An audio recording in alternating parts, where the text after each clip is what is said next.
how's business been going? Business is good.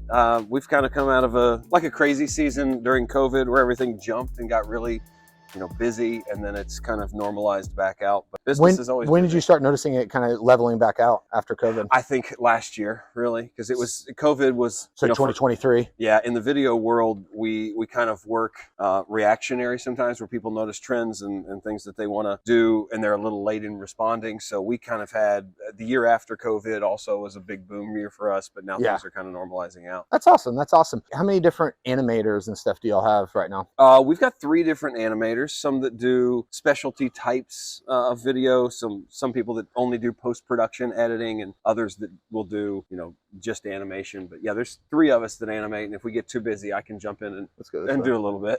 Yeah, that's awesome. What are you looking to do over the next couple of years? Are you looking to really grow it, or are you looking to kind of just level off and just kind of maintain what you have? Personally, I'm very happy with where the business is with the level of investment I have to give it at the moment. And so it's nice to see something that has been built with good processes and good people and honestly good clients run a little more smoothly with less effort. And that's really attractive at my stage in life, with teenage boys and lots of stuff I want to do. It's kind of nice to know that without much effort, it's going to stay in a certain place. But there's the other side of me that says, push it harder, we can double it. Push it harder, we can triple it. So how long have you been doing it? How long have you had this business? This will be 12 years now. Yeah. 12 years. Yeah. Wow. 12 years going into this year. How long did it take you to have good systems in place to where you felt like, all right, this is manageable, self-sustainable, the way that it is?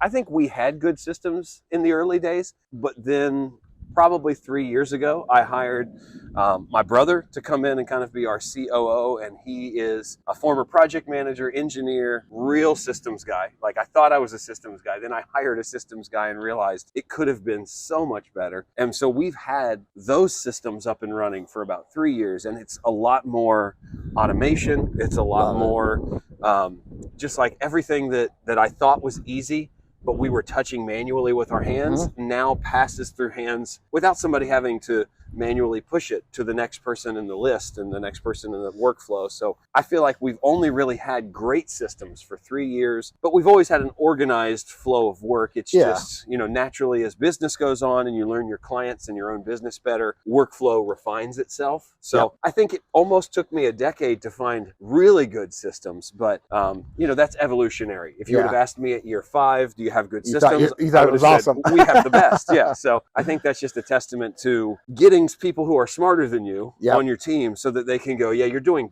good, but we could be doing great. Even better. And I think that was really helpful. Past 3 years, you've kind of refined the systems. Is your brother still working with you? No, he went back to engineering, project management. So have you been able to take what he did and kind of iterate on top of it and make him even better and kind of make those tweaks to it? Do you feel comfortable kind of seeing those angles? Yeah, I mean, in some ways, but in other ways, it's so good and so robust that we haven't had to do a whole lot. That's awesome. I feel like, not that we're not iterating or trying to improve, but we're at the point now where, we'll go down here. Yeah, let's check this out.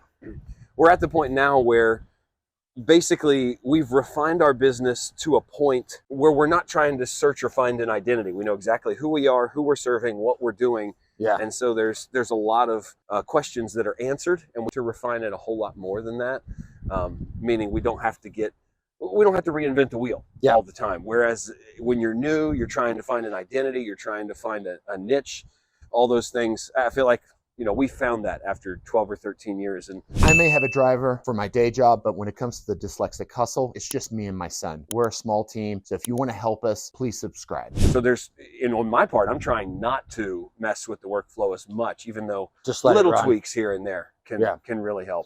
Well, I guess your son's dyslexic, and how old is he? He's 14 now. 14. Yeah. Found out when he was 8. So we've kind of known for 6 years officially. So how has that been? You found out when he was 8, and then he's 14 now, so he's still got 4 or 5 years of school to do. Yeah. How has that been, for you as a parent, navigating that and learning about dyslexia? What's that experience been like? What have you learned? What's been hard? What's been easy? Yeah. What's been easier than you thought, harder than you thought? Well, I mean, as you know, you kind of see dyslexia before you know it's there. Like, we officially found out, at some point in his late elementary years, and now he's in middle. But I don't think it changed a lot of what we knew about who he is as a person or what he needed. it just gave us a little bit more of a boundary around it, so we could say, okay, here's how we help him. And when he struggles with this, we know it's because of that. Yeah. And we can kind of put 2 and 2 together and give him more tools to make him successful. So, I mean, I think that there's a lot of good things that have come from knowing that it is dyslexia causing a lot of the things that he's inclined not to like. Yeah. But it also has helped us understand things he likes more. Yeah. You know, for instance, he doesn't love reading. That's an obvious one, but he loves music. And he loves, you know, he doesn't love sheet music. He loves learning by ear. That's awesome. He loves moving. And so he's a very physical kid and likes to do parkour and flips and all kinds of stuff. So it's given us a little insight into why he's inclined towards those things that don't have to do with his weaknesses, but instead he's already learned to play to his strengths, which makes it a lot easier to understand who he's going to be as an adult, I guess. Yeah. No, that's awesome. Can you see a distinct difference between, you know, you have 3 boys, and so the other 2 boys who aren't dyslexic, is there a distinct differences that you notice between the dyslexia that kind of separates them? For sure. I mean, especially him and his older brother, because they're closer in age. They're only a couple years apart. I mean, his brother is a voracious reader.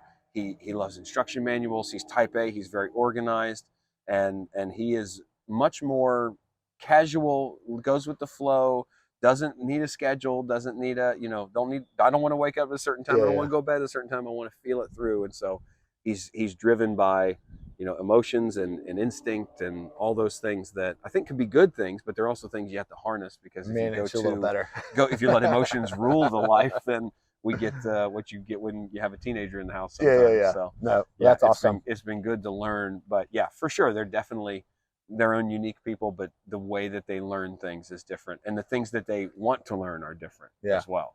Well, this is Joel. Joel has a business. He does a lot of video animation and editing, kind of specializes in this industry. And so I thought it'd be cool to kind of hear a perspective from someone who's an entrepreneur himself, who's not dyslexic, but is raising a dyslexic son, and how that kind of just affects them on the day-to-day, and just kind of a little different perspective. So tell us the name of your business and give us a little plug for that. Yeah, sure. It's called Jumpstart Video.